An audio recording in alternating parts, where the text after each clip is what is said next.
Welcome to a radical discussion of independence, free will, liberty, and the left-hand path. This is Damon Ossifer with your host, Paul Frederick.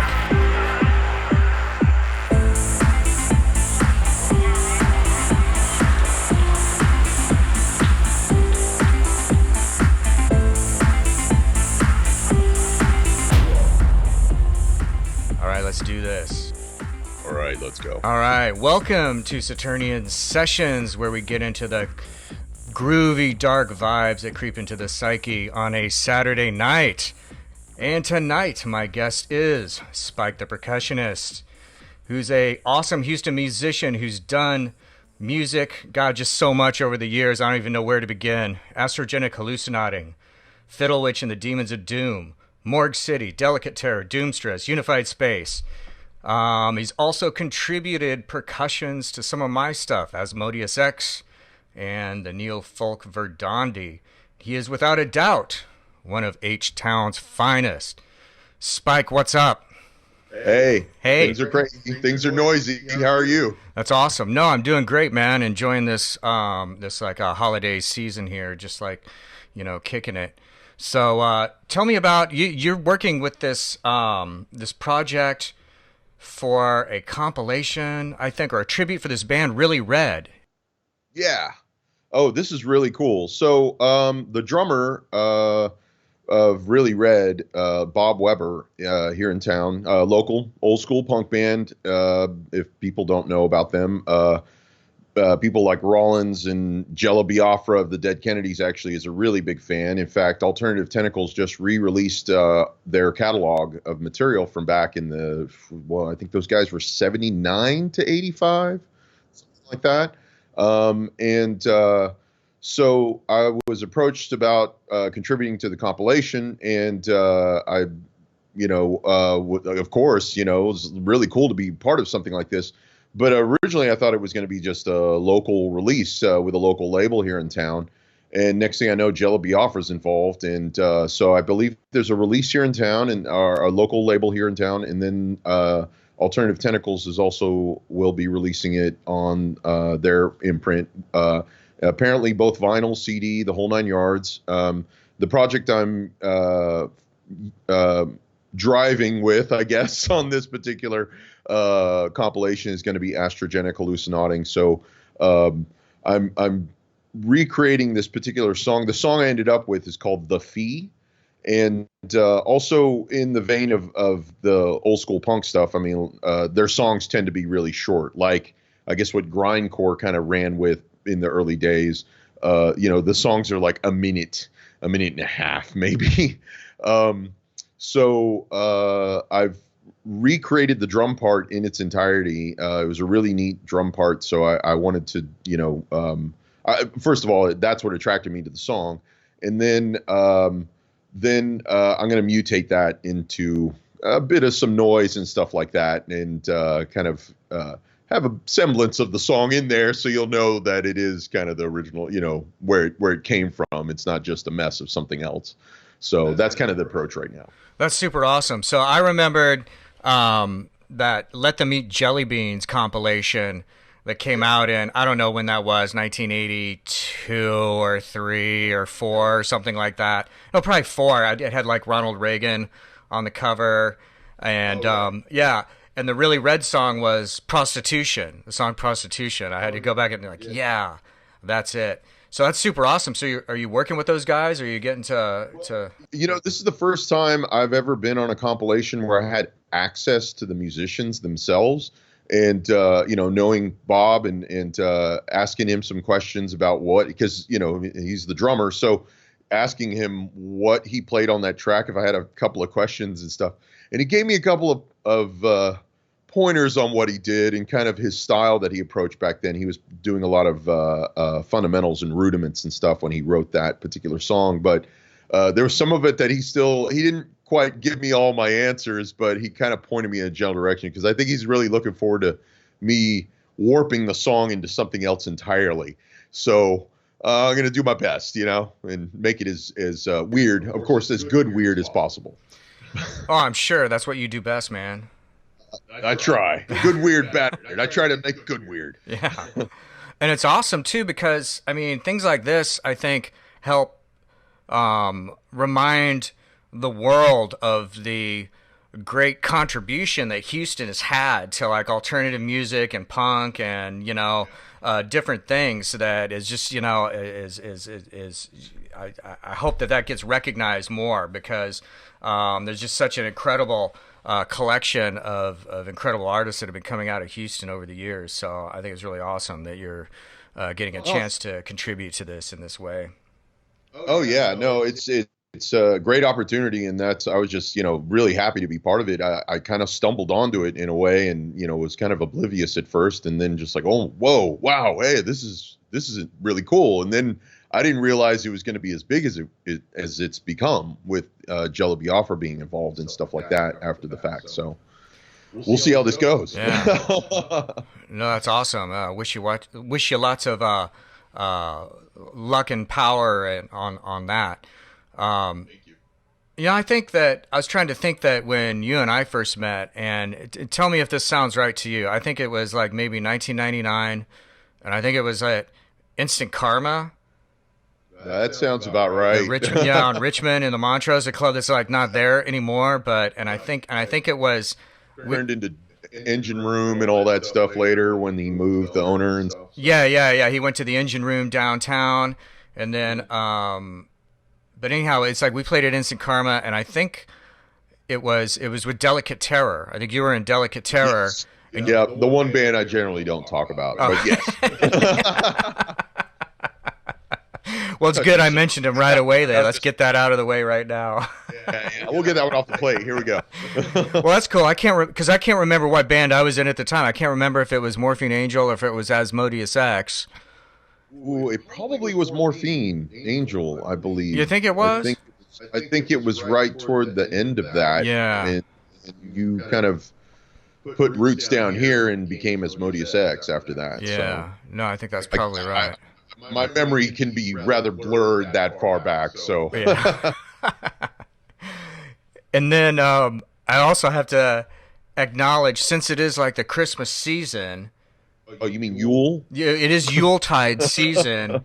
That around December 22nd in, I think the year was 2005, we did a show at the Engine Room with and you did Astrogenic Hallucinauting, and I was doing Asmodeus X on that giant PA. Doing a noise set on that giant PA was amazing. All around, that was so much fun. But just doing a noise thing on a giant PA like that was just I was lost. And Psychonaut 75 was there too, so it was like Michael Ford and Dana Dark, and that was early on. I don't think I knew Michael for very long up until that point, and then I met him, and then we've been friends since. Yeah, it's interesting because I remember we did that, and there were a lot of us, a number of us musicians back then. I don't want to say a lot, just a collection. Really, the people like playing this show that were like incorporating black magical themes into stuff, and it was like just a little. We're just like a little group of outsiders, and contrarians at the time. And now it's like becoming more and more like a thing, It's like bizarre to me, like how how that's like kind of spread. Do you see that too? Yeah, there's a lot of things that I'll see. In some cases, there's sometimes people just see stuff and they just use it because it quote unquote looks cool or whatever. But like myself and yourself and people like Michael and stuff, when we use these things and there's intent, and that makes all the difference because you hear it in the music as well. It's not just for the sake of, oh, this sounds weird and it's, this is evil, or something. It's there's intent behind it, and there's meaning behind it, and there's a realism to it. There's you're delving into the more macabre side of life, the darker side of life, and all those sorts of things. But weaving that into your creations and stuff like that. And that's that, I hate, I don't want to say like, well, it's just a popular thing now or whatever, but it's you have to kind of dig through the ones that are just kind of using it for the sake of, oh, that's a neat icon or that's a neat sigil. They don't even know it's called a sigil in some cases. Yeah, so there is a growth in that popularity in that case, but there's also, I'm seeing more people coming from the esoteric studies, bringing things to the to the forefront, like my buddy Aaron with Ether Research. He amazing music, but he's an adept study, very much so. Yeah, no, I like to say all the great left-hand path musicians these days are also left-hand path magicians. Yes. So what is your inspiration in doing music? So would you say, I mean, you're so eclectic. You're a dark Renaissance man and all the things that you do, and you're also, I mean, you're a drummer, like, and I mean a real drummer too, not like, I played percussions in Red Flag for a while, but I'm not a drummer. You're like a real drummer. You have like this real talent and power. You've been doing it for a long time, but then you also like step away from that, and then you're working with noise and atmospheric stuff, with like Astrogenic. So where do you find your inspiration from? And I guess that falls into my practice as a chaos magician. The thing is I delve into the void in many ways, shapes, and forms, and pull things up out of the murk that looking for the good weird versus the bad weird in so many ways. But the thing is, as well, I guess from a chaotic state, is it's like needing that fix. And musically, I'm always looking for, or I need to cover all the bases. So that's why something like Astrogenic, which is very extreme, dark, black ambient noise and drone primarily, that sort of thing is okay. That's just one fix with regards to have this creative impulse and I pull things up out of the murk that I want to weave together, but that doesn't sate the palette in many ways. So that's why I have such a diverse things, and actually things tend to be so extreme because of this scenario where I have fans of like per se, say Astrogenic that don't like one of my other projects, or fans of one of the other projects that are like, what the hell is this? This is just, this doesn't make sense to me, so extreme fans. Very rare do I have fans of every single project I do.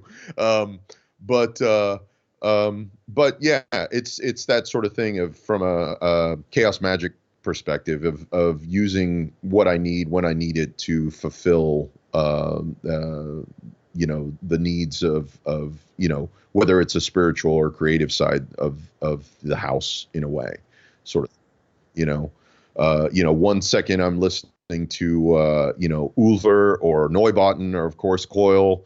And the next second I'm listening to like video game music and Hatsune Miku, so it runs the gamut.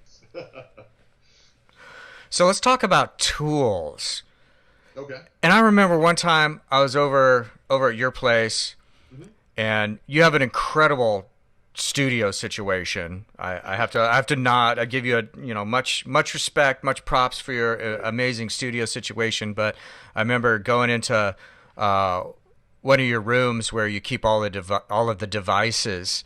And you had a bunch of devices there, and then you open up a closet door. And I was there. Chris Vasquez, I think, was there with me, and we looked. Oh, right. That's right. And you showed us into the closet with all of your devices, all your machines and emulators and modules and stuff like that. And this is like the biggest. You have the biggest like collection, I think, of anyone I know. I mean, you're the Howard Hughes of like noise devices in Houston, I think. Noise toys, yeah. So tell me about that. How did you get into that? How did you get into start, accumulating and collecting all of these things? A lot of it started a long time ago with regards to, I guess actually it stems from percussion because there's so many sounds or little instruments that they're kind of, they do one thing, whether it's a cowbell or claves or a wood block or, an opera gong, things like that. And you can get other sounds out of them, but primarily they serve kind of a purpose. And, as a percussionist, you kind of have to gather these sorts of little instruments in order to, have those in your bag. If you get that gig, you got to have those, little instruments to be able to play that gig, whatever that gig is, all the different styles of music. And when I delved into electronics, a lot of times, with a synthesizer and of course the addition of a sampler, all the sounds of the world are at your, right there at your fingertips in any way, shape, or form. But as things developed, the first thing, when I got my hands on a drum machine was like, wow, what will this sound like go through a distortion pedal? So it's like you start destroying the sound and making other sounds and looping those things. But then the advent of like these other, of course, the explosion now that we've seen, kind of like microbreweries, that we have boutique pedal designers that make these really bizarre, noise toys. They may be one-trick ponies, they may do all sorts of things, but it's like constantly chasing for that unique, bizarre sound. And so as the years went, I just, like, oh, that does this, ooh, that does that, and sometimes it's like a $15 pedal I got on sale at a shop that they considered junk. That was like, oh, that's a beginner distortion pedal. I was like, wow, that sounds amazing with like a drum machine going through it, or whatever synth going through it. And then of course there's the bizarre companies like Metasonics, who take valve tubes, or tubes that were designed for like televisions or other things, not designed for audio gear, and the guy rewired it into affecting audio, and it's absolutely insane sounding. So just over the years kept adding to the arsenal, because there's just now and now I just have this library of different things, of delay pedals and distortion pedals and other modulation type things, choruses, flanges, stuff like that. And I've had some of them modified even over the years, like for instance a reverb pedal that has control voltage inputs, so I can send sequenced control voltages that change the parameters of the reverb on every, like, let's just say every beat of a, something going through it. And so that pursuit of just such a bizarre, soundscape has led me down this pathway of not only, collecting and acquiring percussion instruments, but also in an electronic form of all these little electronic instruments, even some of the more really bizarre stuff like Schott Lombard, who makes really, really unique instruments and stuff like that. And, wiring them together, and, you just happy accidents constantly of finding these bizarre things. So the library just kept growing and growing, and now it's kind of an addiction. I need to, I can quit, right? I can quit. So how many devices would you say at a typical Astrogenic show? How many devices do you use? You're going to ask, how many do I have? That I don't know. It depends on show to show. What I tend to do is I'll design what I call kind of a noise circuit, and I'll kind of pull things out of the library and add them to the chain for certain voices and sounds, and then things develop from there. Lately, I've been very focused on this particular kind of noise weapon called Norns. It's kind of a little computer box in itself that it has, you can load a script. So the box itself could be a rhythm machine, it could be a sequencer, it could be a sound manipulator sort of thing. And the community is really big with this box. The support is really big. So a lot of really cool scripts have been coming out for it that really do these bizarre things. And it uses these rotary knobs called an arc, and it also uses a grid. And the creator of the grid, Brian Crabtree, and I know Ezra Buchla, yes, Buchla's son, is involved in this, and it's a company called Monome, and they really make very unique devices, and this one has really had my attention as of late. So I'll run a lot of things through it and record things with it, and then manipulate it through theirs. But again, it just depends. It's show to show. The last show I did, I only had maybe 6 or 8 things on the table. The show before that, which I probably had, I think I had like 15. I'm running out of table space. So I also, if it doesn't fit on the table that I'm going to use, I'm like, nah, okay, leave that. Let's do something that can cover the bases.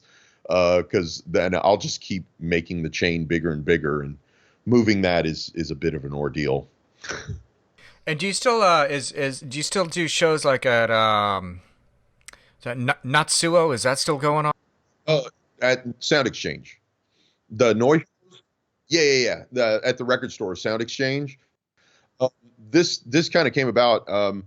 I'm doing a series of shows called An Exchange of Noise, and I started this is actually the second year. So I started doing them at the Sound Exchange record store, and this came about because a good friend of mine, Richard Ramirez, the noise artist, moved out of town and moved up north with his husband, and the noise shows just kind of stopped, and I need my fix of noise, every now and then. So I kind of threw my hat in the ring and started a little show called An Exchange of Noise, and it seemed to do pretty well. I have 6 artists. Each artist has 10 to 15 minutes set to do their thing, and it's a very eclectic kind of mix of stuff. Some of it's improvisational, some of it is just performed electronics and things like that. It's very live. My one I guess rule, or the thing I don't allow at this particular event, and it's not so much of just a distaste for it. It's I designed the show around the gear. These artists are using gear, they're performing live, whether it's an instrument, it could be 2 rocks and a microphone. The thing is I don't allow laptops, and the reason for that is it just, from a performance standpoint, honestly, it looks like you're checking email or shopping online, and all these sounds are happening, which are amazing, but there's not a performance, like live performance attribute to it that, people were watching somebody sit behind a laptop. So that's the one thing I don't allow. But anything else goes. Literally anything else goes. In fact, we hosted a show, An Exchange of Noise did a show with Justice Yeldum, the Australian artist that plays a pane of glass, which is really intense looking and sounding. So yeah, pretty much anything goes, except for that. But yeah. Exchange is that still on Richmond? No, they moved. The store is over on oh no, I'm forgetting the store location right now. Starts with an M. They moved over to the east side, the Edo area of Houston, and yeah, they take place in the store. I do them every other month, so 6 times a year, and like I said, I need my noise fixed, but not every month. So, and Astrogenic only performs at every other show. So I'm bringing the PA and hosting the show. I film them all, and they're up on YouTube under An Exchange of Noise. So all the performances, are documented and stuff like that. So it's I run kind of a tight ship with the noise shows. So it's been doing pretty well. And also, we've got the brewery, Eighth Wonder Brewery now provides the adult beverages for the performances. So that's kind of nice. It's helped bring in more. Wow. No, you got a beer endorsement, man. You've made it. I guess. Dude, you made it. Yeah, that's the only endorsement I think so far. Well, that's all you really need. The last thing, though, which was kind of cool, is my first time to kind of do something like this, is since we're living in the month and year of Blade Runner, and also Blade Runner is my favorite movie of all time, we did a themed an exchange of noise, and it was all Blade Runner themed. We took the movie, I cut it into 6 sections, and each performer had their one section of the movie to derive sounds from and write music inspired by, et cetera, et cetera.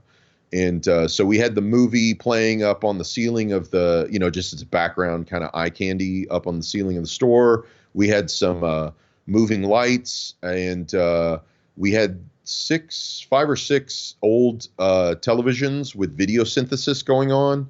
And that was reacting to the musicians' music and stuff like that. And it was really cool. It went really well. Had a lot of fun. Had prizes that we gave away. I had a friend of mine act as a Blade Runner and give out VK tests. So if you passed and you were a human, you won a prize. And we had prizes from Bedrock City Comics. The Houston Arcade Group gave out a pass for the convention, which was happening that weekend as well. And yeah, it was a great turnout. It was really cool. Very unique. That's extraordinary. So we're gonna have to put like links for this, for the videos and stuff, in the show notes for this episode, so people can check this out, because I think people will be very interested in that. Yeah, thanks. And I don't think people know like the history of Houston's noise, drone, and experimental scene, which is actually pretty deep, because I can just off the top of my head, I can just think of, in addition to the sorts of things that I've seen, obviously Astrogenic and stuff over the years. I remember that the old sound exchange on Richmond, that used to be on Richmond, not too far from the Instant Karma that we just mentioned. I remember Mortis, Mortis, a black metal guy. He came and did an in-store performance there, 2000, 2001, something like that. And then I also remember there's that club, that room on Westheimer, not too far from Numbers, that's been called the Mausoleum or Helios or different things. Yeah, that went through a bunch of different changes. Yeah, there was a lot of shows there. Yeah. And I remember that's where I met Carla LaVey when she was like touring, doing her like noise thing, and she like hooked up there with a number of artists who I think were connected with the Natsuo thing that goes on downtown. Mm-hmm. Yeah, there's like a long history of this stuff like happening in Houston. Well, like Richard Ramirez, going back to him again, he used to put together the Dead Audio Music Festival, and that was one of the first noise shows I was kind of involved in.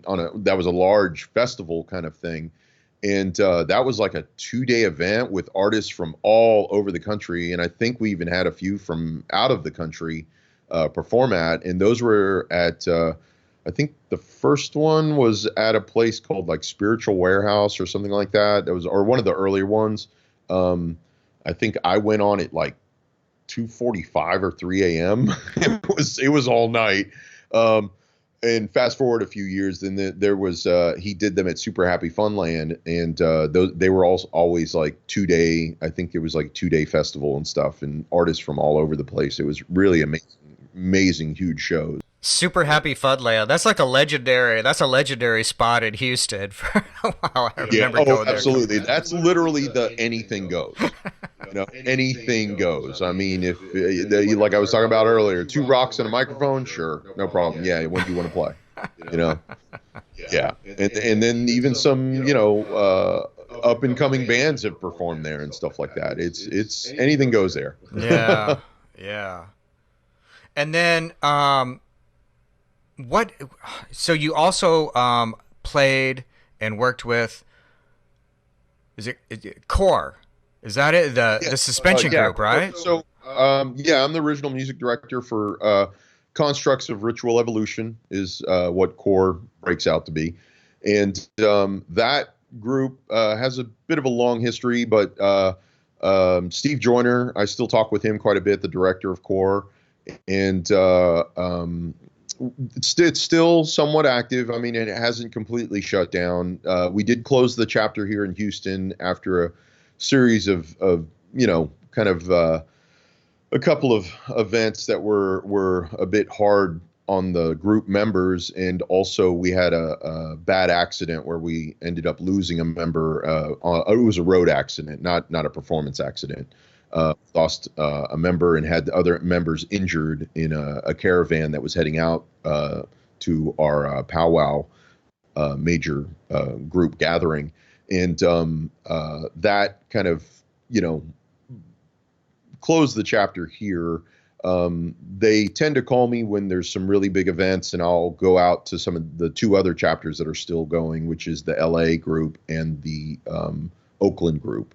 And Steve Joyner lives in Oakland currently, and there's been a bit of chatter as of late, so we've been talking about a few things. So hopefully we'll see some things in the near future and get that back on the radar again, because things have been a little quiet. But we did a lot of giant shows. The Birth of Core actually was at Numbers here in Houston, so that's home to Core, and almost every one of our most of our significant historically significant shows were at Numbers. So that was a lot of history there.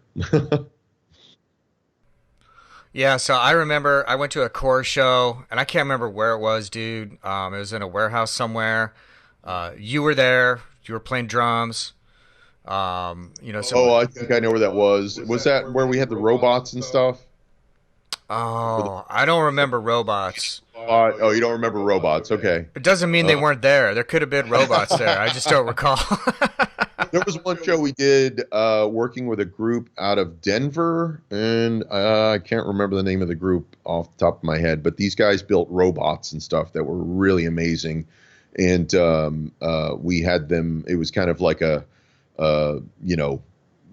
a way, like a Terminator future in a way, and the humans were kind of enslaved in the storyline sort of thing. So the humans were part of the machine and stuff like that.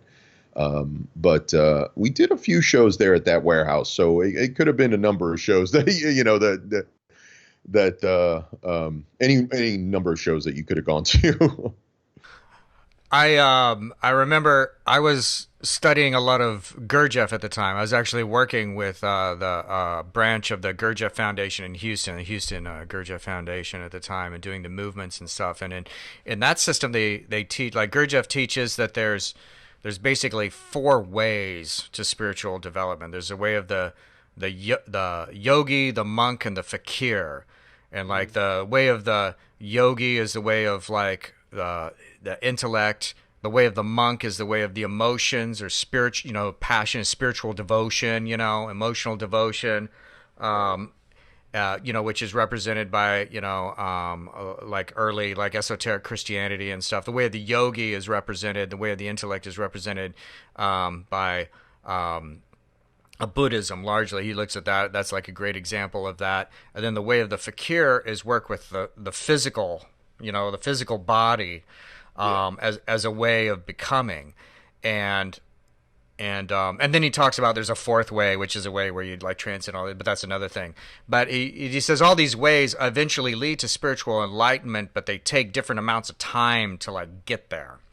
And right. Whenever he talked about the fakir, like the way he talks about like the fakir, he talks about these things, in the East, where each person, who's a fakir, he learns one thing that he does, like one particular thing, like in like one particular, like say a suspension thing would be it, or he learns like how to like stand still for like 24 hours without moving. Like when you go to New Orleans and stuff back in the day, and you saw the people who just stand there really still forever, Right, yeah. Right. That's like a practice. So all of this is to say, I'm sorry, I'm giving you an awful lot of background on this.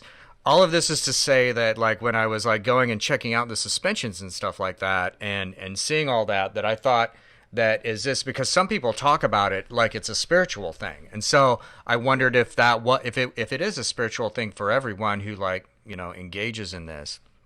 And I don't have a definitive answer on this, but I will state that when Steve Joyner was there, I remember really specifically at this show I was at, he was there.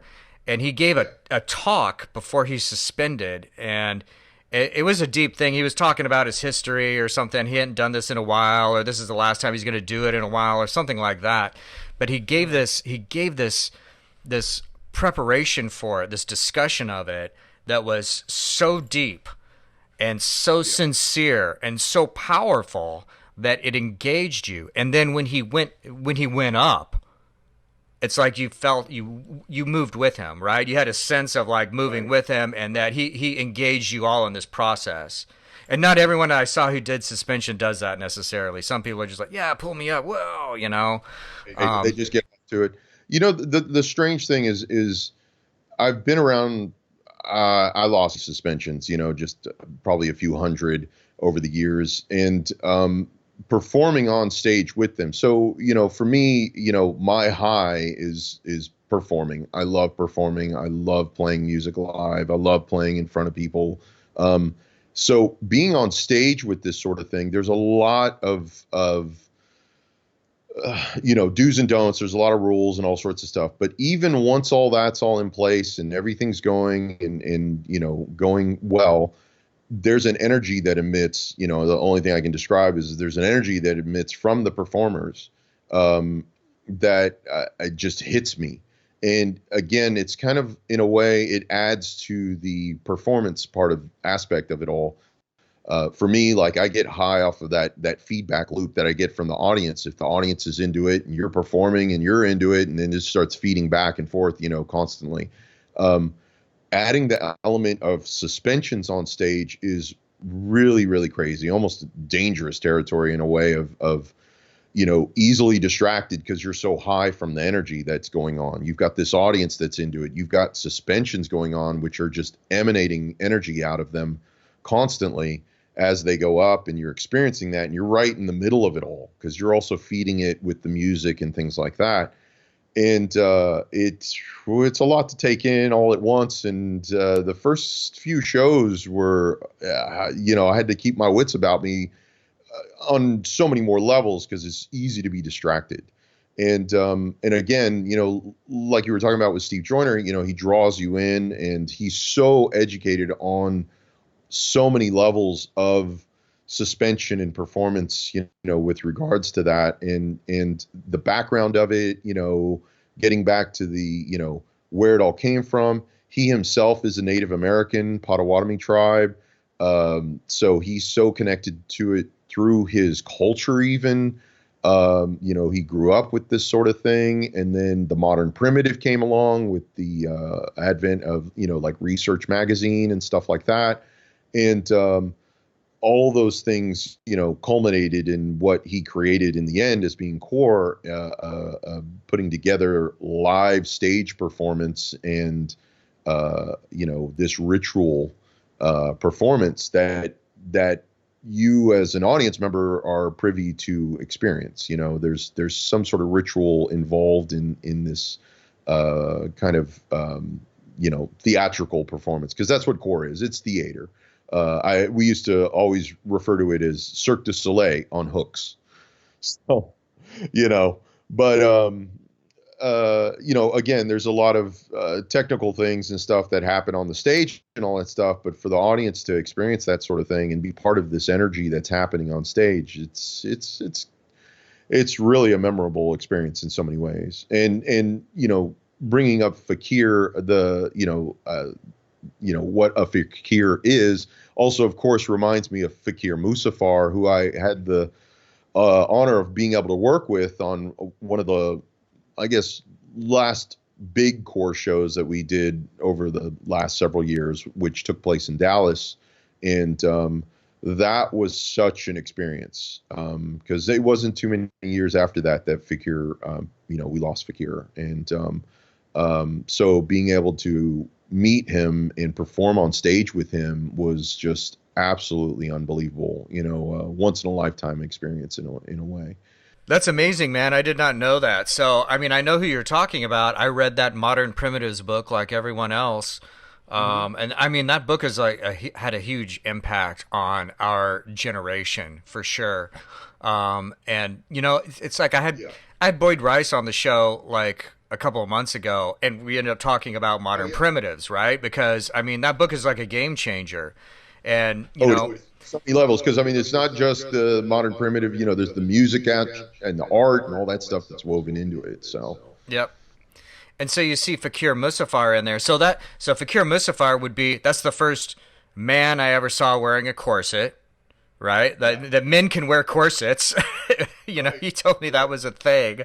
So what was that like working with him? Like what did he do on stage? Actually, what did he do? Was he getting suspended or what? yeah, I mean there was so many things going on, and it was a very very elaborate ritual. Uh, you know, uh, they gave honor to the north, south, east, and west to open the show. They closed the show properly. I mean, it was very full, proper ritual, an opening to the directions and a closing to the directions. So we didn't leave things open. Um, and of course, we still had the same thing: live music performances. Actually, our not to name dropping here or whatever, but one of our performers that's a member of Core is a guitar player some people might have heard of named Dave Navarro.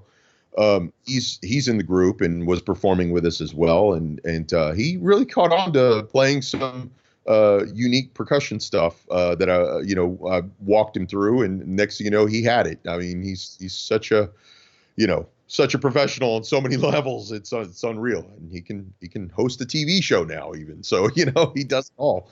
But so it's like having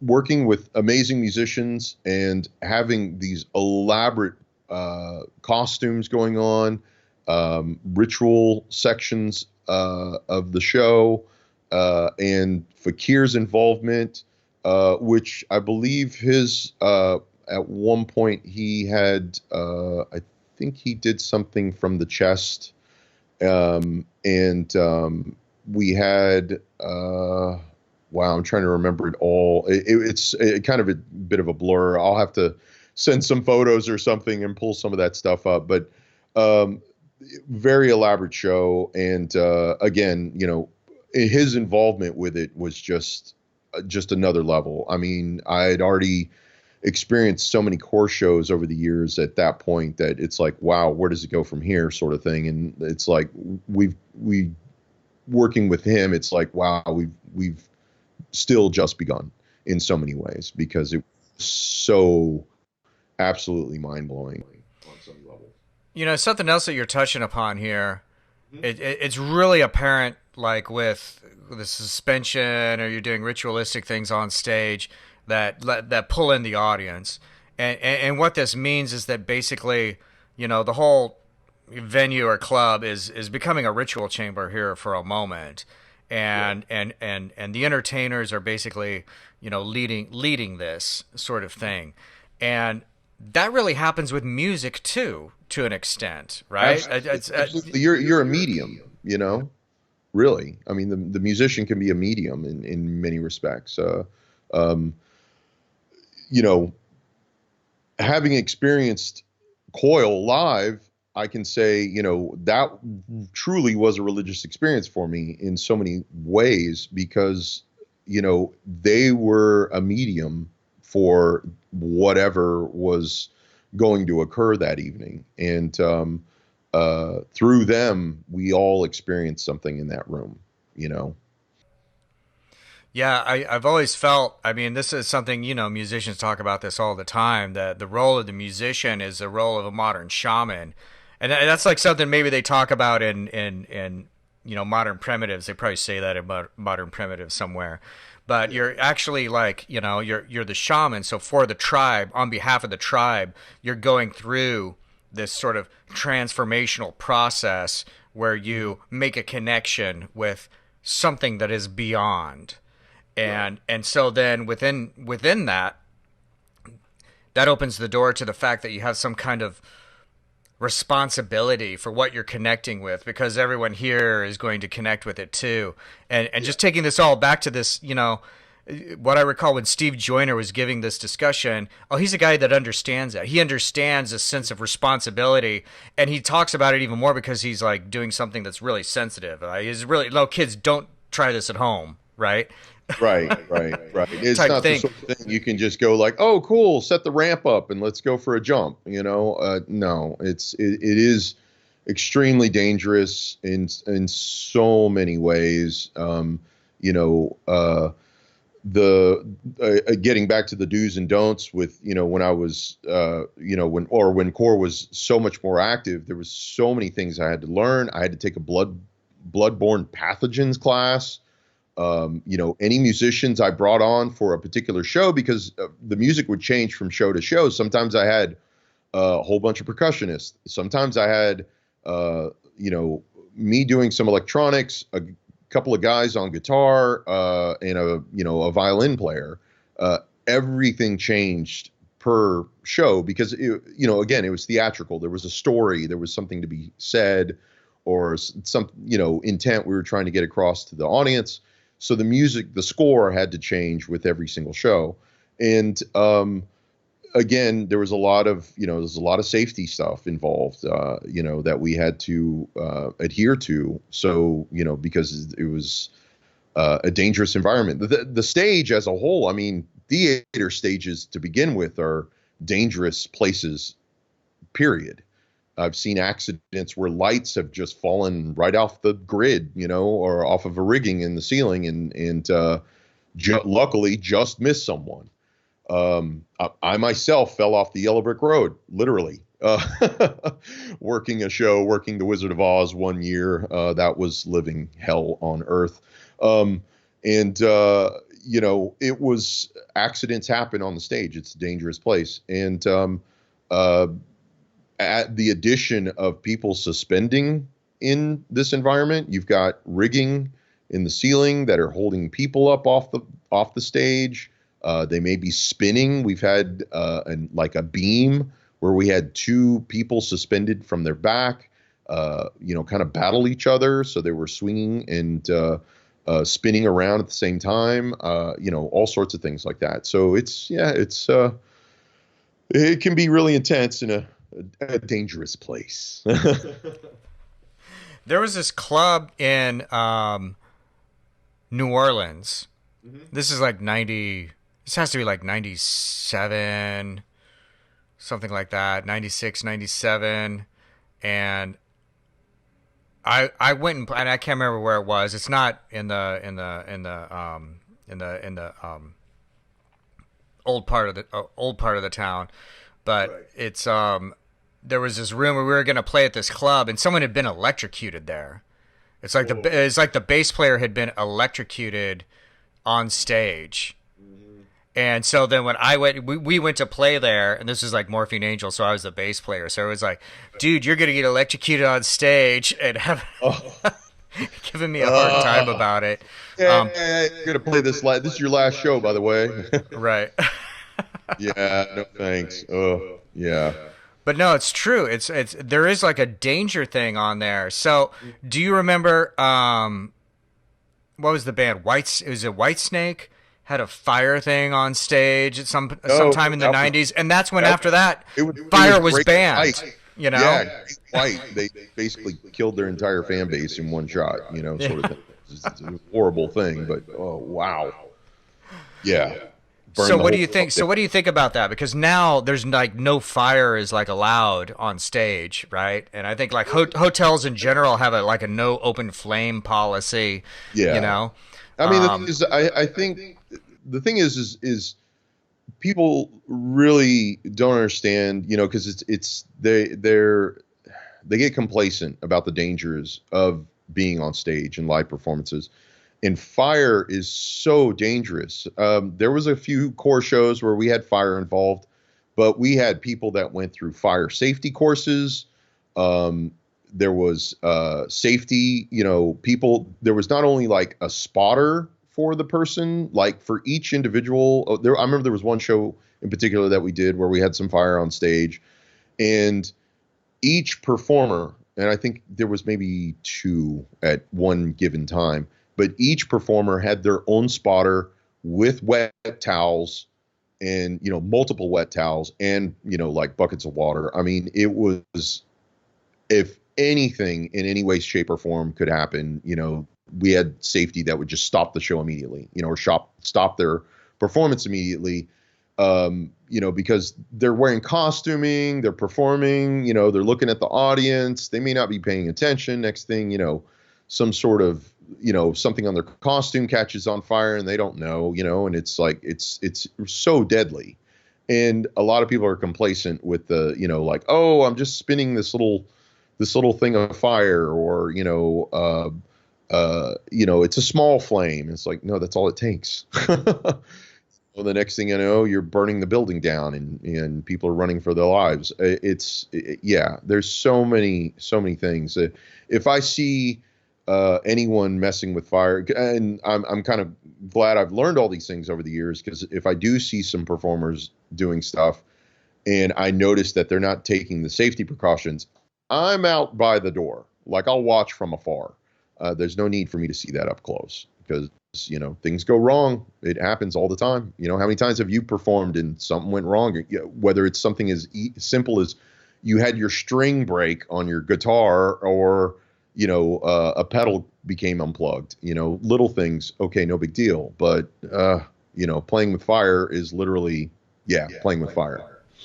No, it really is. And so there's like two things that come to bear on this. One is like, there's a lot of people who are intoxicated around, right? They have their judgment you're impaired. In a party environment too, you're performing in a bar, in a club that has, again, I have to explain this to people sometimes. It's like, the bar doesn't care what you do. If you pack the club, cool. If you're Gigi Allen on stage, but they ran out of liquor, they'll call you back. They don't care what you did on stage, if because their business is to sell booze. If you're somebody like Sun, who just does drone, but it's a packed house that night and everybody drinks, they're calling you back. You could be a phenomenal quartet of improvisational musicians, but the bar didn't sell anything. Well, because they're in the business of, their business is selling, alcohol and creating that party environment and stuff like that. So, yeah. Right. And it's like, so there's like it's a party environment, and also there's also the ritualistic sort of effect of this, or like what Genesis Peorage like to call in the nursery, right? There's this suspension of time while people are there, especially when it's a musical act that's like doing these, magical like sorts of things, right? So people like start to feel like, oh, we're in a zone where nothing bad is going to happen, right? Everything's going to be fine. Everything's always fine. And it's like, no, sometimes bad things happen. You got to keep your wits about you. I mean, whether you're performing in a club, or you're an audience in a club, audience member in a club, or like even if we want to get into magic, even as a solitary practitioner, I have to keep my wits about me, with things that I may practice or do or delve into. Same rules apply. Keep your wits about you. No, absolutely. That's a really good point. So how old were you when you started playing the drums? Wow. Yeah, let's see. I think I started when I was, I would have been 15 or 16, something like that. Yeah. I actually was not allowed to play drums because my parental units didn't consider drums to be an instrument. So all their friends, they hung around, like jazz musicians. I have an uncle that's a jazz musician, and classical musicians, classical pianists and things like that. So anything else, drums weren't an instrument. Anything else was. Like if I wanted to play piano or whatever, anything else. And it wasn't until I asked if I could take karate that I didn't even finish the question, and they said, "Oh, don't you want to play drums?" And that's how I got my first drum lessons. Wait, they I thought was an karate was angry a better child, so alternative? my parental unit. They thought drums were a Right. better Well, my alternative? parental, yes, because since I was such an angry child, I think my parental units thought or figured they'd rather me hit an inanimate object than people.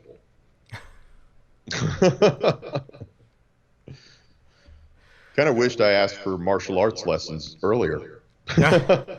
So that's amazing. So then what? They bought you your first drum set and you started Yeah. jamming?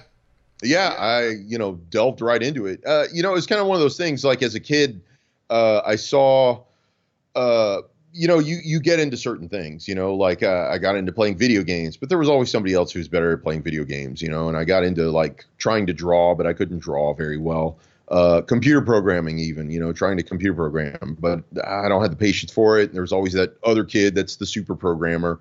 Even skateboarding, I used to skate half pipes, and there was those other guys that could do all the tricks and stuff like that. And I never, I was okay at it, but I wasn't that kid.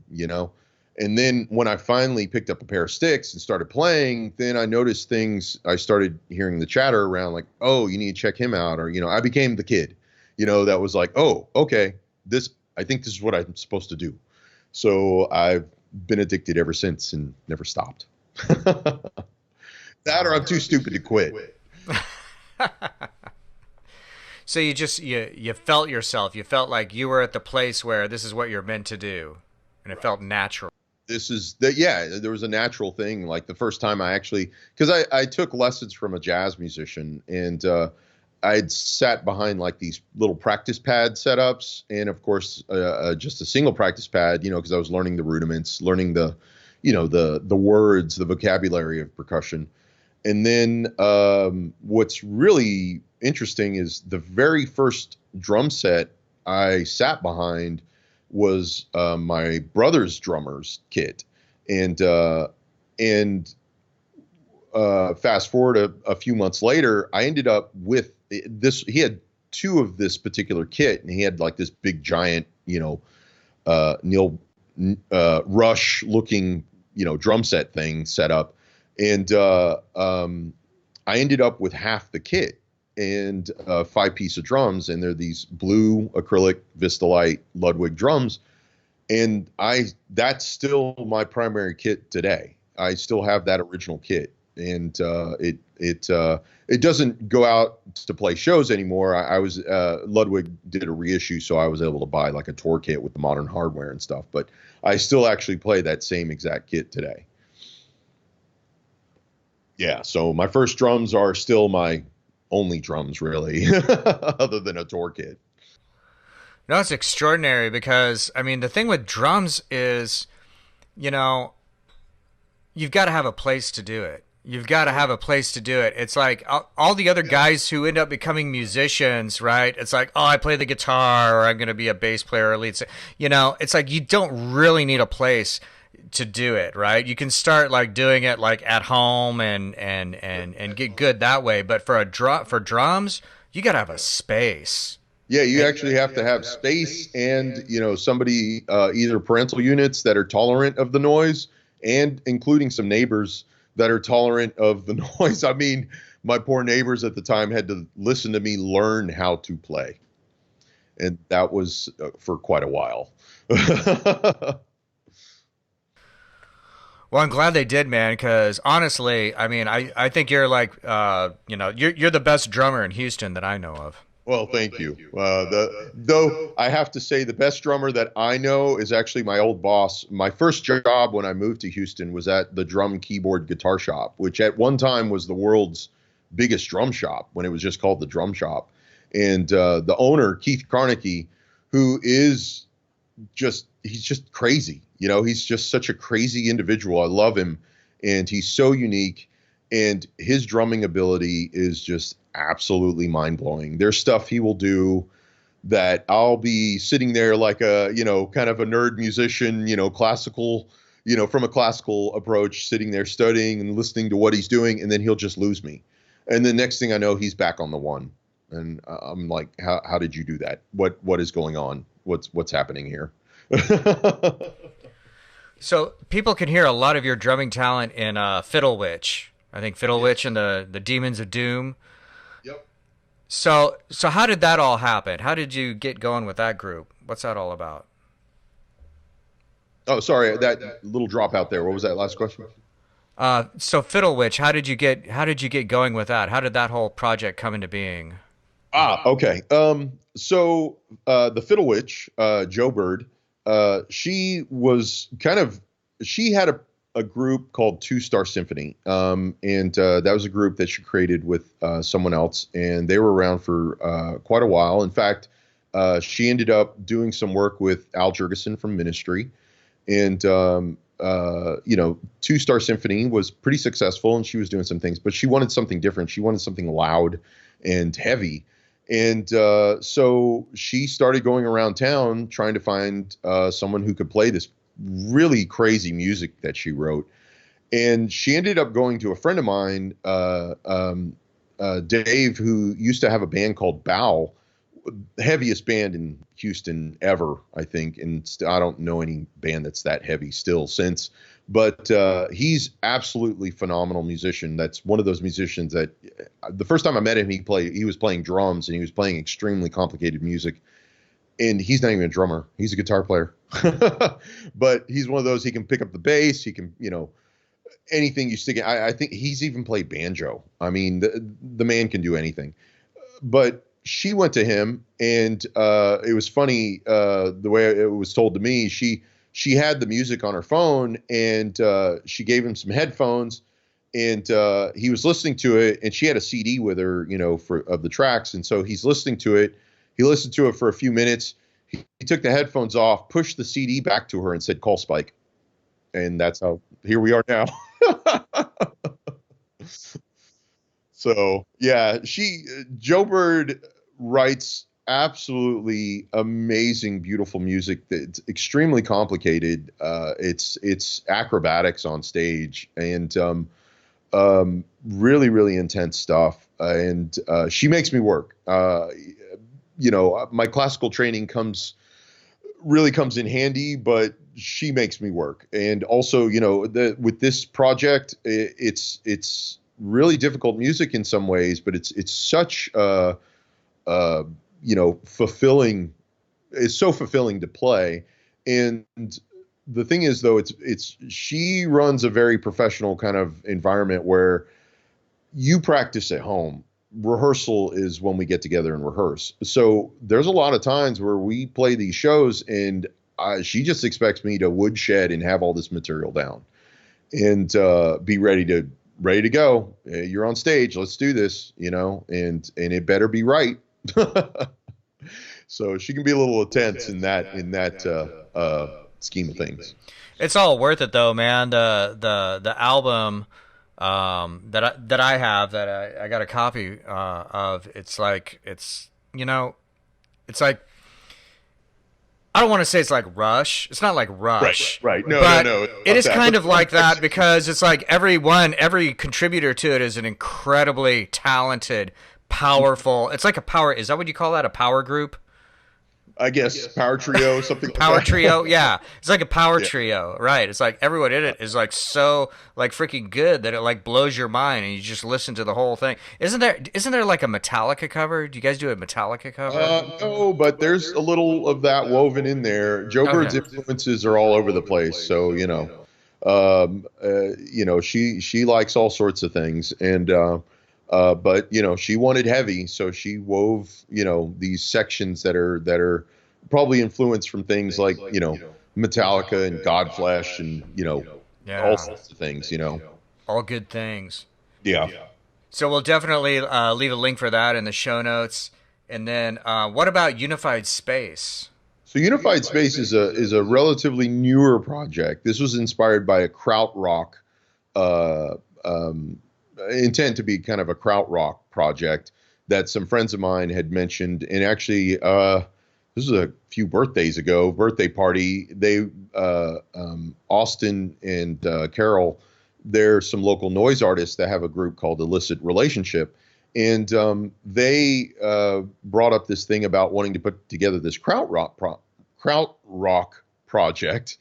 And immediately, I don't know how far into the party I was, let's put it that way, but I signed up right away. I was just like, this sounds like it would be really cool, having kind of a modern day influenced krautrock kind of thing, with the bands, going back to like the early craft work and stuff like that.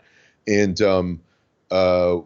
it just went from there. And we've been playing together now for a few years. And, it's been a slow ongoing project, but we finally put some tracks down, and we're actually having a listening party not a listening party, but kind of a listening of the work that we've done so far and see if we need to do more, or we're going to move forward with what we've got, sort of scenario, and get this album together, sort of thing. So, but that's the kind of latest kind of band thing, I guess, I have going on, per se. And what are you doing with that? So you say krautrock. Are you playing drums straight up, or is it like? Yeah. I'm sitting behind the kit on this thing. Yeah. So it's drums, 2 guitar players, bass, and bass player also. She does vocals, Carol, and her husband Austin does this, kind of has a noise table set up of some gear that he weaves into all that racket. So it gets pretty crazy, but it's very open. So we have these structures of songs that we kind of do, but they have this open sections in them where there's a little bit of soloing here and there, but it kind of is a feel and the sort of thing. So the songs sometimes can be, sometimes they can be a bit lengthy in some regards, because if we just feel, we're in the moment and it feels, there's a little bit of jazz going on, I guess you could say. And it just kind of goes from there. So they're very amorphous, I guess you could say. That's awesome. I can't wait to check that out. Now, you keep mentioning jazz. What are your biggest jazz influences? Well, of course, it's all drum related in that respect. I have a holy trinity of drummers, but one of the holy trinity is Bill Bruford. Of course, people know him from, Yes and King Crimson and stuff like that. But of course, he later created Earthworks, and, which is a jazz outfit. And of course, there's the list of jazz greats, Papa Joe Jones, people like that, over the history of jazz in a sense. I was raised with jazz around jazz musicians and listening to it, everything from the old, Dave Brubeck, with Take Five and all that stuff and everything. And so I've always had some jazz around me at all times. So that just, tends to have a big influence, underneath all this other kind of abstract stuff I tend to do. And then with the advent of a lot of improvisational musicians like Hamid Drake and William Parker, Peter Brotzman, some of the real heavy improvisational musicians that I've had the chance to experience, a lot of those guys come from that, big, heavy jazz world, and they've gone into this improvisational, jazz. It can be a real obtuse angle for a lot of people, that to listen to, but I get a lot from it. It's such, it's music that's completely off the rails. How do you feel about Thelonious Monk? Oh, absolutely. Yeah, absolutely. Again, one of the greats of all time. I love Monk, man. To me, like, jazz is like all '60s, early '60s jazz. It's just this incredible thing, Yeah, I'm really into the little quartets and things like that, trios. Art Blakey, I'm a big Art Blakey worshiper. And that probably lends to my heavy-handed playing, because Art Blakey was his nickname from time to time was the Volcano, because that guy would just smash drum sets. I mean, he would just destroy it. And he's playing jazz, and he's just crushing the thing, you know. And his ability, his musical ability is just unbelievable. Of course, there's like Billy Cobham, again, Bill Bruford. Of course, the Buddy Rich, Gene Krupa, everything primarily from my world. Of course, it's all drummer oriented. Joe Morello, all those guys, the greats of the greats, where it's like I'll listen to them and learn something from those guys. And what about Thelonious Monk Jr.? He's a drummer. Thelonious Jr. Oh yeah. Yep. And of course, it's not in most of it. Of course, the stuff I listen to is primarily, it starts with the drummer, but in some cases, like Vince Guaraldi, which most people know as the Peanuts theme. Oh yeah, I've listened to his music like 50 times, like today. Yeah. I mean, of course, around the holiday time, it's they always have the Vince Guaraldi stuff. And I do listen. I have to qualify and say I do listen to his other stuff. I have other albums of his other than the Charlie Brown Christmas album. Right, and that's the thing is like he was such a prodigy, and died so young, and his music is just so timeless, and his rhythmic abilities of those structures that he wrote on piano are just so mind-blowing. Even of course everybody knows the Peanuts theme because they've had it nailed into their skull for years and years, but when you really listen to it and you listen to what's going on in the left hand and then the right hand, and it's like, wow, that sounds like it should take like two people to play that. Right. It's just absolutely mind-blowing. So no, it really does. It's extraordinary. Even if you try to play it, I've been at a few different Christmas parties where I tried to play it or tried to get someone else and we tried to play it together, and it's a challenge. It is a challenge, and it's of course, from a rhythmic structure, from my view of things, I'm looking at all the rhythms of what's going on, and it just fries my noodle every time. When I hear that stuff. Yeah, no, absolutely, man. Vince Guaraldi, and then Coltrane. I really love like Coltrane stuff. His like when he gets like really, I can't remember which album it is, where he gets really esoteric and he's just like, oh, I'm just doing chaos. It's when he has his wife, when he has Mrs. Coltrane, it's like, oh, we're just getting total like chaos. It's like I can appreciate it, but it doesn't pull me in as much as his like earlier '60s jazz stuff, where he's got he's got a quartet or something, and Blue Train, Blue like, Train, and stuff like that. Yeah, or like some of the Miles Davis stuff during that era. Yeah, Miles Davis songs that were, they're songs. There's a little bit of improvisation going on here and there, but it's heavier. The heavier part of the song is this motif that is kind of makes it a song. You get into the later years, and you've got people like Cecil Taylor, who it just sounds like you threw a piano into a wood chipper, and it's absolutely mind blowing. But a lot of people can't handle that for very long. Wow, I got to be taking notes on all of this stuff, man. Oh yeah, you're giving me all kinds of ideas. Cecil Taylor and Tony Oxley, the two of those two together is just your brain just starts melting out of your ears. Cecil Taylor playing piano, and then Tony Oxley is playing drum percussion kind of setup, and it's just absolutely like if you're into it, you're gonna be fried. Or you're just going to be like, no, I can't handle that.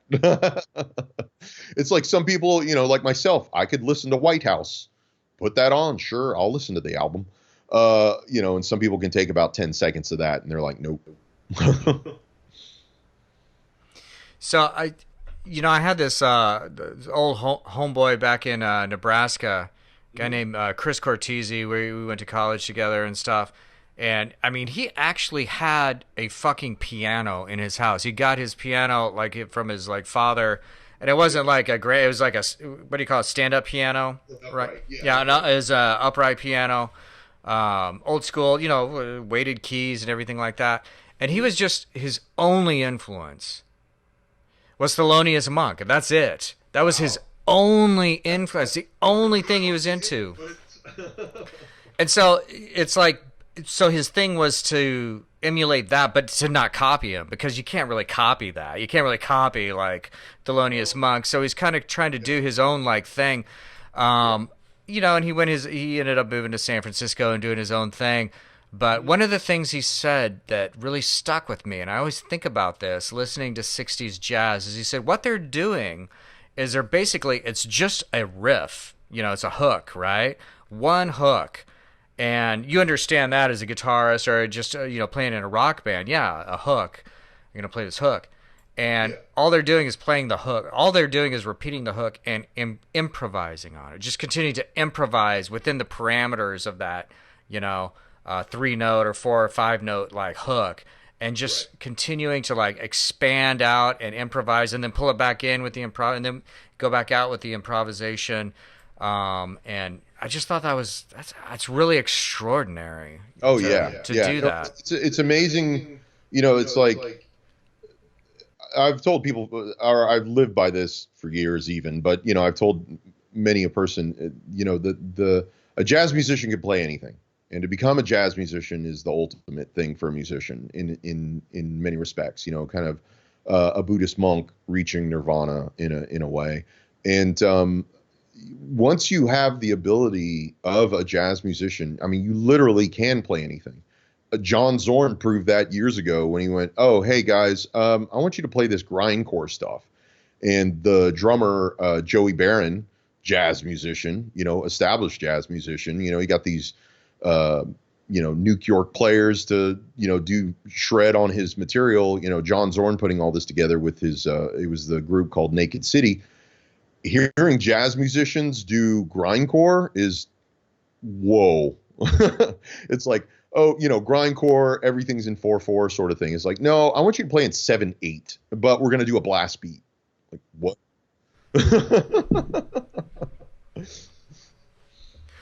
Excellent. All right, man. So now we're going to do the hot seat. We're going to do like a Christmas hot seat thing. I'm going to ask you like totally like to the point questions, and you have to like answer it immediately. Okay. A hot seat. Here we go. Here we go. You're stranded on a desert island, and you can only have one book for the rest of your life. What is it? One book. Oh, wow. One book. Can it be like one really, really big book? Yeah, whatever. Or well, you know, when it gets to graphic novels, that's just one giant book. One graphic novel. You just choose one. Oh, you know, I'm just, I'll just go with Sandman. I'll have to go with Sandman. Okay, that works. That's good. No, that's good. Good answer. A lot of lessons in there. I would go with some Alan Moore, but that gets, whoa. Yeah, you get into the weeds really fast. Right, yeah. Oh, shit, we could talk about, have you been watching the Watchmen series? I don't have, that's on HBO, right? Yeah. It is. I haven't had a chance to see that. I have mixed feelings about it. That's, you know, again, getting to Alan Moore, how he spits venom when anybody messes with his stuff. Yeah, I'm sure he just has given up with all that anyway since DC owns it. But, you know. Yeah. No, it's rough. It's like that's material for a whole nother episode. I'm probably going to do an episode sometime where I just rant about like the Watchmen and yeah, we can talk about Alan Moore for a whole episode if you want. No, it sounds good. Okay, number 2. You're on death row. What's your last meal? Ooh, last meal? Oh, maybe chicken and biscuits from Cheesecake Factory. Oh, nice. I like that. Yeah. I'm going to have to go check that out. Yeah. Okay. And have you seen The Rise of Skywalker? No, I'd probably be the last person to ask Star Wars questions, though I have some people that are huge fans, but I haven't. I kind of lost a bit of interest. Okay, so that defines my last questions. Where did Star Wars lose you? Okay. It started to lose me, of course, with those episode 1, 2, and 3 business. I'm a very Empire Strikes Back is kind of it, right? And actually, when Rogue One came out, that fried my noodle. It was so good. It had a Blade Runner ending. Everybody dies. It's super intense. It's brutal. It was absolutely amazing. You didn't need anything before and after it, sort of thing. It opened the doors for so many things, and it ended, all sorts of things. It was such a tight story. It was so good. I was like, this is how these movies should be made. Whoever did this, the team that did this one movie should do all of them.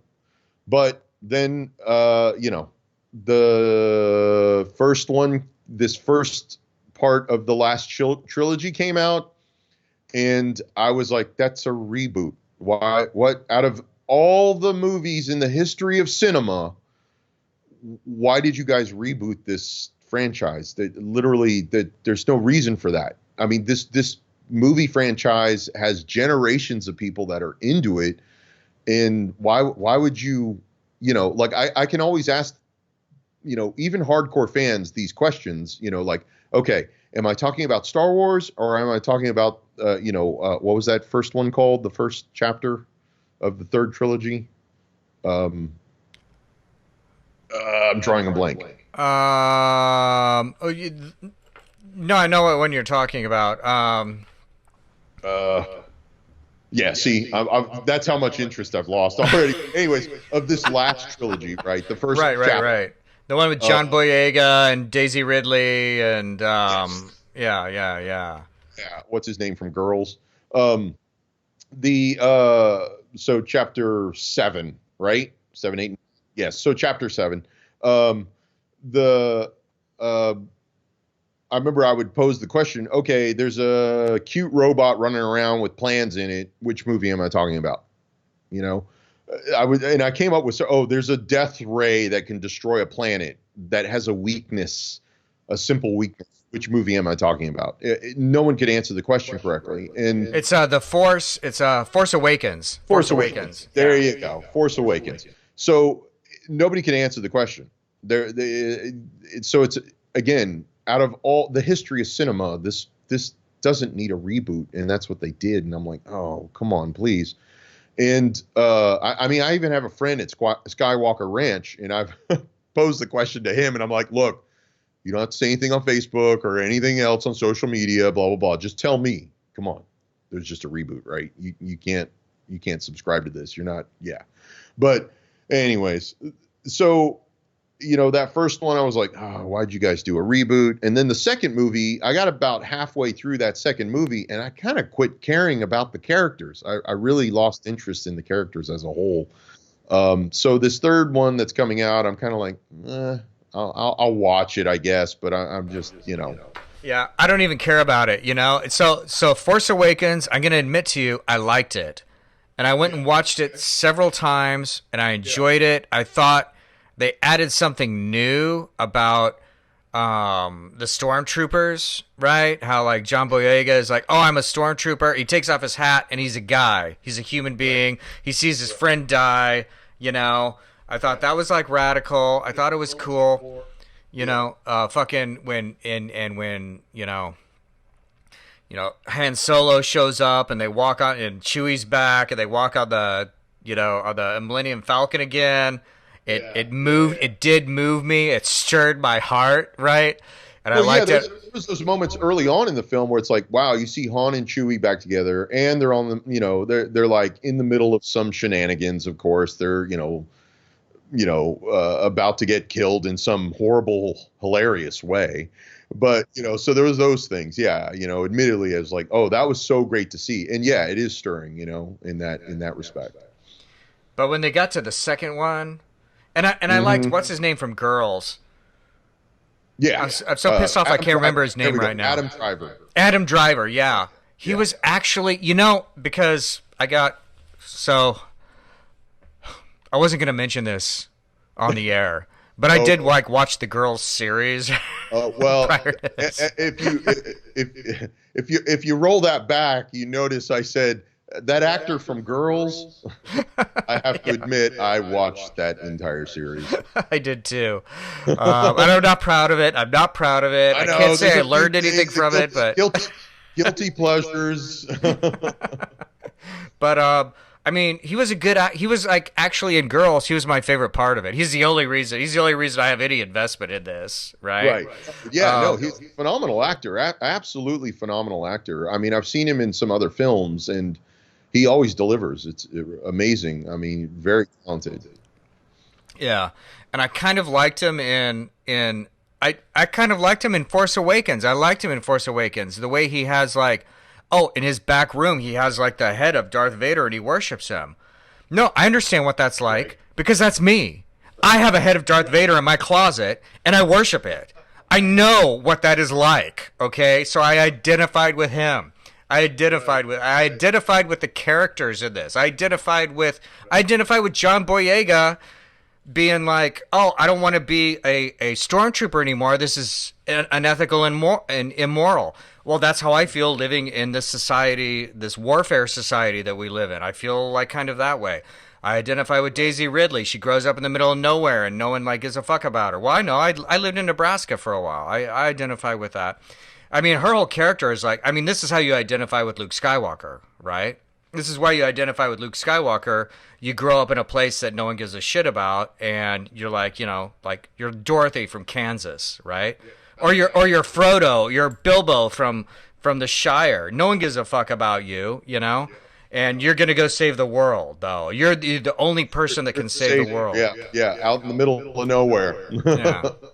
So I liked it for that. But then the second one, which I can't remember the name of that one, I thought, no, this is just stupid now. They're just trying to and it's a different director. They're trying to mishmash all these like social justice issues, and oh, that's it for me. Once Star Wars is off on the you know, the social justice thing, I'm like, it's all over. You know, it's all over. And then the next one that's coming out, I don't even give a fuck. I'll see it like when it comes out on, you know, Netflix or something. Yeah, like wait until you can just see it for free. Right. I'm not going to go to the theater for it. I went to the theater for Force Awakens because I wanted that feeling. I thought it was going to have that feeling again. Because the last trilogy, which is like horrible, that's the worst. It's just an embarrassment, right? I want to forget it. It all happened with, you know, it's all that just like CGI shit. And that's the one where you go to the theater and you're watching the first one and you think, oh, I'm going to get that Star Wars feeling again. And it's just like, oh my God, this sucks. You know, it's like learning that Santa Claus was like, you know, actually, you know, a Klingon. Don't ruin it. So when did you see the original Star Wars? True. I mean, did you see the original Star Wars in the theater? Yeah, I actually saw that in the theater. And I was a little kid, and it was absolutely mind-blowing. I mean, the trailer, I remember seeing the trailer as a little kid and just, what is this? This is absolutely mind-boggling. I mean, like, the first time you see, like, I think it was like a side view of the cockpit of the Millennium Falcon, and there's, you know, this character that's flying the ship, but next to him is this big woolly character. It was bizarre. And then you see some robots, and then you see these lasers, and then the you know, what you could only describe as a laser sword at the time, you know, and all these other crazy things, and the ships, you know, flying into the trenches of this, you know, all mechanical trench. I mean, you don't, you know, the concept of a Death Star or anything like that. We didn't know any of that stuff yet. You know, nobody knew any of that. It was like we had no concept of a Death Star. Yeah, you know, it was absolutely mind blowing seeing this stuff in a trailer, and then so going to see that first, you know, film. And the thing is, the film, it's and of course, kind of back then, that, you know, there weren't trilogies and part twos and stuff like that for the most part. You made a movie, and it was one movie, had a beginning, a middle, and an end, and that was it. You know, it's a nice, solid, concise. It's a good book, and then you know, you make something else. You know, Stanley Kubrick made 2001. There you go. That's it. You know, he didn't intend to keep making a bunch of them. He just made the one. That's all you needed was a beginning, a middle, and well, okay, that's a little bit of a art film or art house film ending, but still, you know, had a beginning, a middle, and an end, and that was it. You had your experience. You know, something like Star Wars comes along, and it had a beginning, a middle, and end, even though, you know, we're told right at the beginning of the opening credits that this, you know, this is chapter 4, right? And No, they added that later, though. They added that later.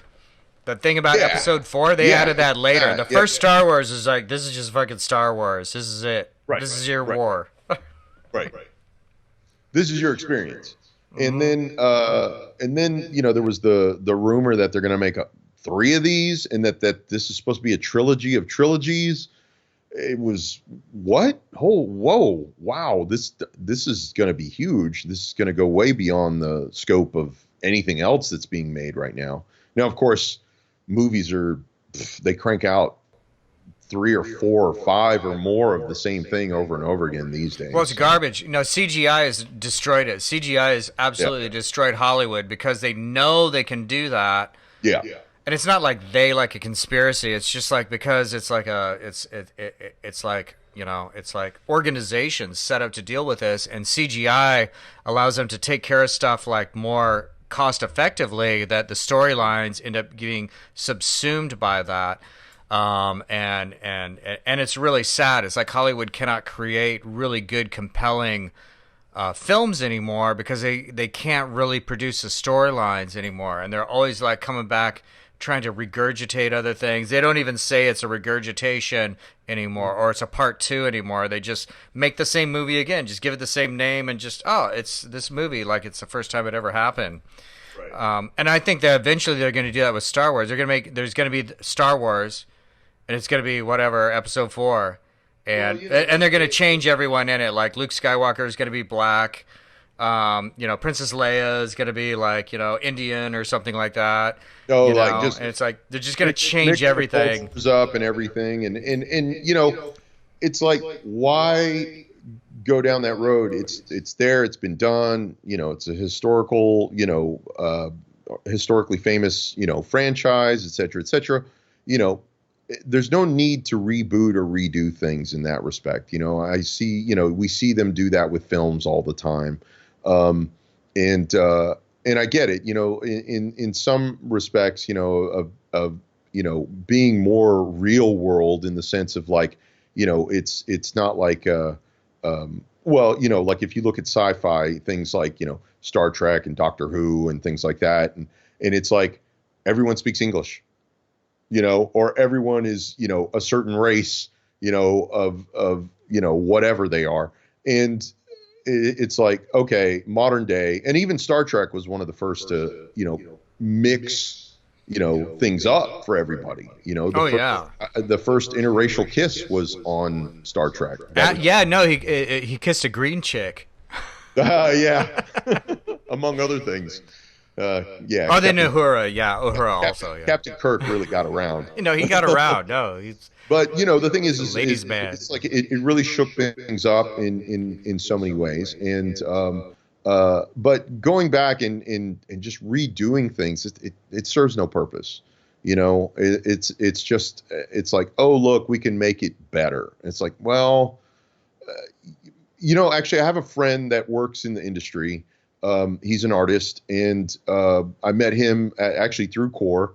His name's Chet Zar, a phenomenal artist, and his day job is creating props and things for the movies. And so, like for instance, he created Hellboy's right hand of doom, the actual hand that they used in the movie. You know, the prosthetic and all that stuff, and in the original film that they made.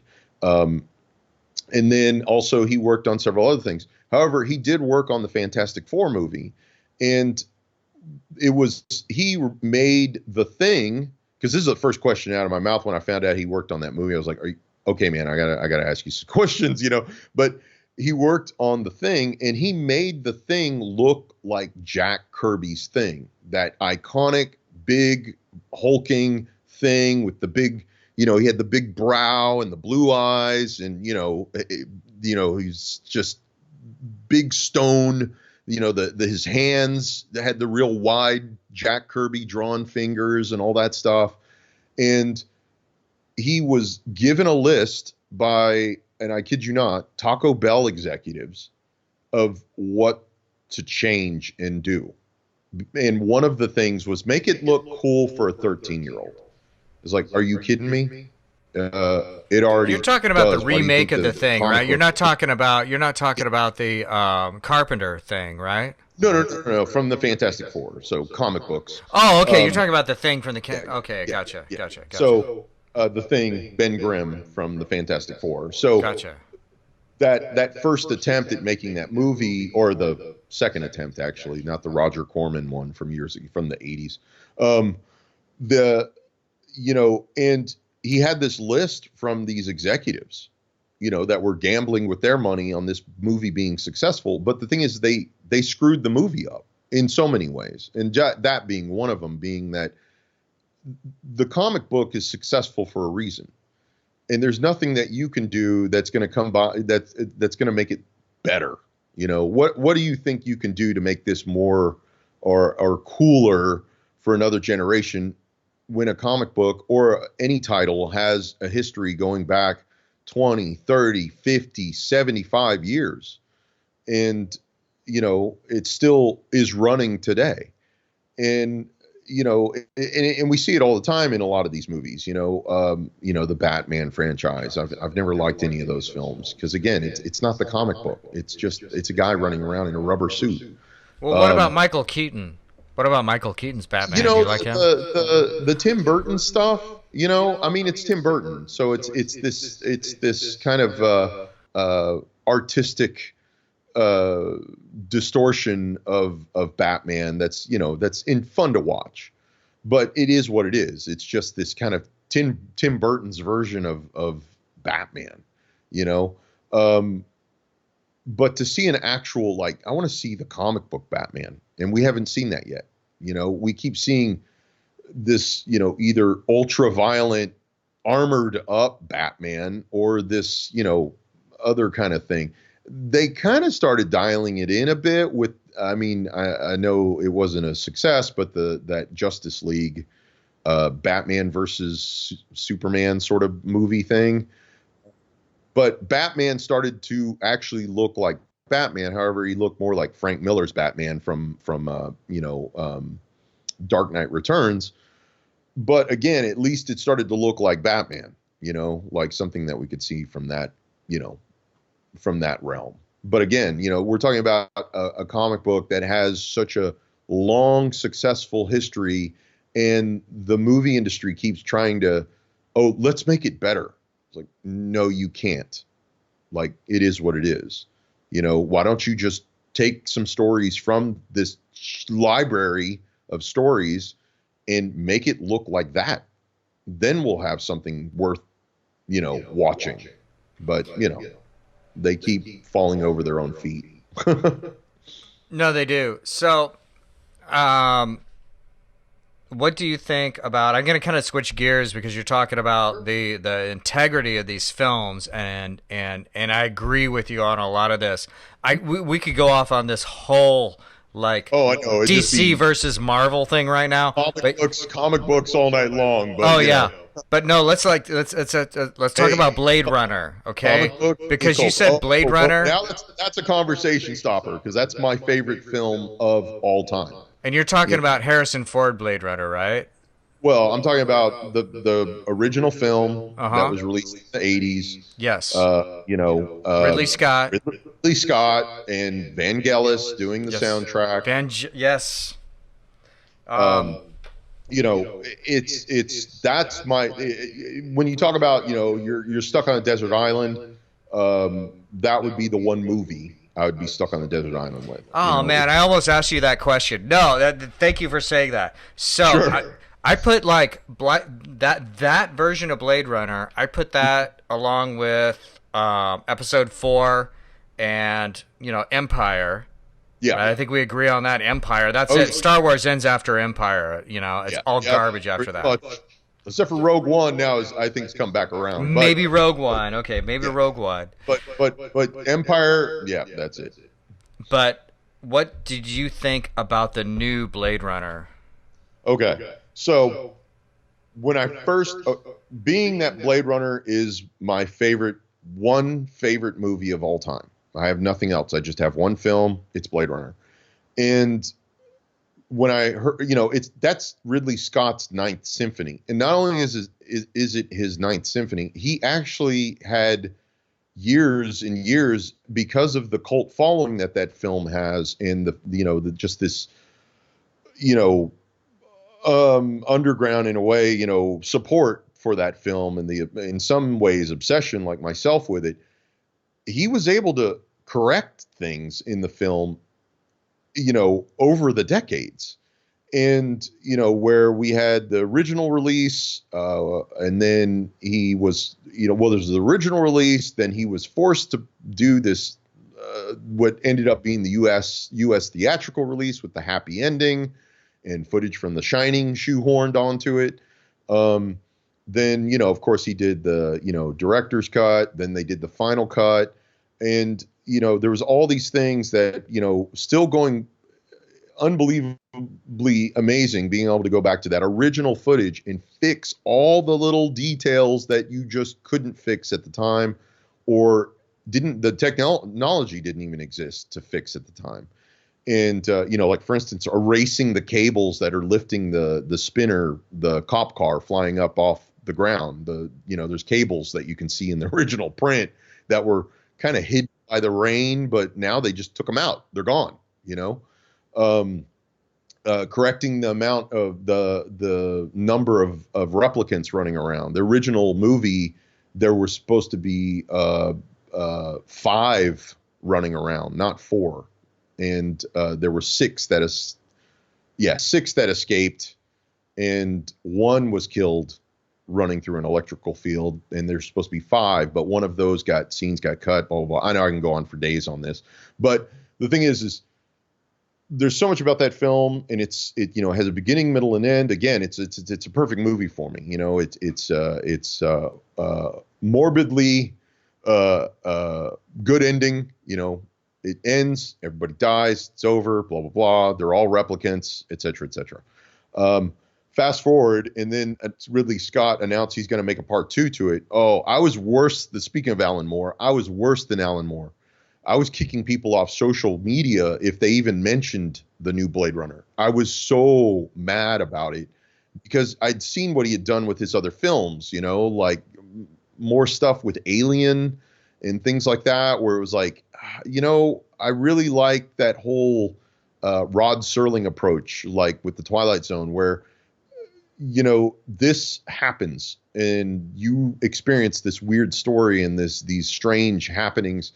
I don't need you answering all the questions of why it happened and how it happened and all this stuff. And who cares? Alien was such a great movie. Yeah, Alien's such a great film. And, even Aliens was a great roller coaster ride. I enjoy that film. It's great. But, going back and answering all the questions and, like, where did the aliens come from, and, whether, this, that, and the other, and this other race. And, I don't need all those answers. I don't need a child asking, but why, all the time, and somebody answering the questions. And with Blade Runner, not a fan. Again, it just gets that, it gets into that whole, like, I'm going to explain Alien to you and what happened and why and all this stuff. So when 2049 was announced and that they were going to do this Blade Runner 2049, I lost it. I was so mad. And then I had a friend of mine, actually, that works at Skywalker Ranch, and he was like, "Hey man, look, I just saw it. It's unbelievably amazing. The work that, some of the guys here did on it is really amazing. just from an audio perspective, you're gonna absolutely enjoy this film. It just, that in of itself sounds amazing. And they, so I was like, oh, okay. And then another friend of mine, she loves the movie just as much as I do. And we were talking about it. We were kind of complaining to each other about it. And then we finally said, you know what, let's just rip the Band-Aid off. Let's go like on a Tuesday night where there's, last showing. There's not going to be anybody in the film except for hardcore Blade Runner, people and stuff like that. And we went, and I have to say, I didn't hate it. I couldn't hate it. I wanted to hate it, and I didn't. It was good. It was a part two. There was no hand holding. They didn't explain anything to you. If you didn't know the first movie, the second movie would absolutely be just a jumble of nonsense to you. Nothing would make sense. They didn't do any well, these are what the replicants are. This is what that is. This is, this is why this, sort of thing. It was a part two. Like, you just finished part one and now you watch part two, and there it was. They didn't mess with the Vangelis music, which I really, really appreciated. What was it? Zimmer, and I know somebody else worked on the film. They used themes from Vangelis and they wove them into certain scenes. And 90% of what those guys did was soundscape, which sounded great. I mean, those guys have the really coolest sound design toys in the world, and they made something really incredible. But would I watch it again? I don't know. I enjoyed it. It was, I couldn't hate it. Couldn't bring myself to hate it, but, I didn't go back and watch it again. Who knows? Blade Runner, I've lost count of how many times I've seen it. But yeah, no, I agree 100%, dude. It's like the sequel for it that they made. It's like, no, it's got some good it pulls forward all of the great things about the early one. Like they took like the huge. Like the thing with the huge Asian woman, like the advertisements that are flying over the city, like on a blimp or whatever. And she's like taking a pill or whatever. Join the off-world colonies. A new life awaits you in the off-world colonies. And they take that and they extend that with like these huge holographic images. And that's all cool. And it's like, this guy's a replicant. He's trying to find out who I am, right? And that's actually good because if you go back to the the Philip K. Dick book, right? Android's Dream of Electric Sheep. Right. That's what the original one is really. That's what it's really about. It's identity, and that's one thing that Because, the thing is, Philip K. Dick did so much with the concept of memories. Like, what do you know? Like, what has been put in your mind, and a bit of a parallel path or parallel, or something that's been influenced by Philip K. Dick as well as Blade Runner, of course, is the Ghost in the Shell series. And that touches a lot on those Philip K. Dick ideas of implanted memories, things that that's what you have these memories, and it's a way of programming someone in a way, and in which we saw more of in 2049, where a replicant was programmed with these memories, but it was a message in a bottle sort of scenario, which was a kind of different take on the whole thing. That was really cool. No, and that's like a recurring theme in PKD, right? Like identity and how I'm going to figure out who I am. I'm going to get a message in a bottle, that says, oh, no, here's a message from someone else is going to let you know who you are, right? And, PKD is just obsessed with this stuff, right? And, one of the questions about, one of the criticisms about the first one is that it's not totally, the whole thing is that Decker doesn't know if he's real, right? And it's like, as he, added stuff, to that movie later on, he kind of expanded on that. But that's one of the things, if there's anything lost from the book, it's like, that's the thing. Like at the very beginning of the book, it's like Decker sees his his partner, like gets shot. You know, they're out on a mission. His partner gets shot, and his partner like wires come out of his body. He's like, "Oh shit, Decker, fuck, I was an android." Yep. And I didn't even know it. Yeah. I didn't even know I was an android. And so that immediately Decker's like, fuck, how do I know I'm not an android? And that's supposed to be the whole thing. And it's like ambiguous at the end of Blade Runner, right? Oh, am I an android or not? You know? And the sequel with Ryan Gosling, I mean, that's his thing. I'm an android, but where do I come from, right? So he's all about my origins. How do I know who I am, you know? Right. What makes you you? And that idea of that and the concepts of that, which Philip K. Dick, delved into a lot, is really mind blowing. Because I mean, what makes us is our memories. No, it is. Absolutely, 100%. And you go back to like where you came from, and it's like, I know I came from these people, but at the same time, you're getting information all the time. I mean, that's a world we live in. Right. We live in an information Right. society. And even now, like where we take in so much more information constantly on a daily basis, like trying to keep up with it, you can watch YouTube videos and live news feeds and moment by moment as things change all over the world globally. Like as, riots happen in Hong Kong, we're seeing it in real time. We're not seeing it a day later or so when the news wire finally gets over to us. Yeah. Yes, sir. You watching that shit in Hong Kong? What do you think about that? Oh yeah. Well, it's I'm with them about it. I think Yeah, me too. they want to have this freedom of choice and things like that, and the Chinese government can be a bit of a heavy-handed kind of Yeah. No, they can be shall we kind of say. communist sometimes. Yeah, kind of communist with their views on certain things and the way things are handled and stuff like that. So talk about a David and Goliath kind of situation in many ways. Yeah. So No, it is I gotta 100%, answer this. and it's like Crazy. I don't know what we can do about it, but I hope that like Hong Kong remains free from the CCP as they have over the years, because that's how we've had this like great cultural exchange. I mean, all of the great, do you like kung fu movies and Bruce Lee and Crouching Tiger, Hidden Dragon? I mean, all that comes from Hong Kong because they had a film industry, because they had a free market, right? And that's why we even know about that. I mean, I think a lot of people in the West are like, oh wow, that's all no, that's like Hong Kong, this one little pocket, Well, so it's powerful. little tiny, so I hope that very they like tiny. fucking, It's a big country.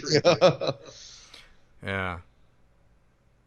Yeah, that's ground zero for all that stuff, and it's amazing, and how much that's influenced our culture, even as in so many different ways, having that influence over the years, and we even see it in modern day movies, of course, you got the Tarantino stuff and things like that. That's right off the page there. Or, Well, fuck, dude, things like Blade The Runner. Matrix Blade and stuff Runner. like Blade that. Runner has all this like Asian like influence in it, right? This like mass society. This like society that kind of everybody's living on top of each other, and everything is everywhere. You're constantly bombarded with all sorts of media and like all the signs, like all the neon signs and stuff in Blade Runner, where they're just all over the place. You can't get away from some sort of ad or media that's kind of trying to influence you. And they touch on that in 2049, where not only do you have these ads bombarding you, the ads will actually communicate with you and talk to you. Yeah. 100%. All right, man. So hey, Are we going to listen to a song? All right, Spike. What song are we going to listen to now? We're going to hear a little bit of Fiddle Witch and the Demons of Doom, a song called Bone Chomper from our debut album by the same name, Fiddle Witch and the Demons of Doom. Awesome. All right, y'all. Go check our shit out online and find stuff about Spike and Fiddle Witch. And hey, groove out too.